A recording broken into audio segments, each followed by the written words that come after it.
ಏನ್ ಹೌದು. ಸರ್ ಭಾನುವಾರ ಬಂದ್ಬಿಟ್ಟಿದ್ದೀರಾ ಕೆಲ್ಸದ ಮೇಲೆ? ಏನ್ ರೆಸ್ಟ್ ಏನಿಲ್ವಾ ಸರ್? ಇವತ್ತು ಭಾನುವಾರ ಆದ್ರೂ ಕೆಲ್ಸಕ್ಕೆ ಬಂದಿದ್ದೀವಿ ಅಂದ್ರೆ ನಾಳೆ ಒಂದು ಸ್ಲಾಬ್ ಇದೆ. ಆ ಸ್ಲಾಬ್ಗೋಸ್ಕರ ಏನಿದೆಯೋ ರೆಡಿ ಮಾಡ್ಬೇಕು. ನಮ್ ಭಾನುವಾರ ಅನ್ನೋದಿಲ್ಲ,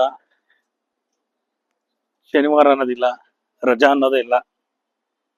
ನಮ್ಮ ನಂಬಿ ಕೆಲಸ ಕೊಟ್ಟಿರ್ತಾರೆ. ಅವ್ರಿಗೆ ನಾಳೆ ಸ್ಲಾಬ್ ಟೈಮಲ್ಲಿ ಯಾವುದೇ ತೊಂದರೆ ಆಗದಿರೋ ತರ ಬಂದು ಚೆಕಿಂಗ್ ಮಾಡಿ ಎಲ್ಲ ರೆಡಿ ಮಾಡ್ಕೊಡ್ಬೇಕು. ನೀವು ನೋಡ್ಬೋದು ಎಲ್ಲ ರೆಡಿ ಇದೆ. ನೀವು ಎಲೆಕ್ಟ್ರಿಕಲ್ ಒಂದು ಮಾಡಿದ್ರೆ ರೆಡಿ ಇದೆ, ಸ್ಲಾಬ್ ಹಾಕ್ಬಿಡ್ಬೋದು ನಾಳೆ.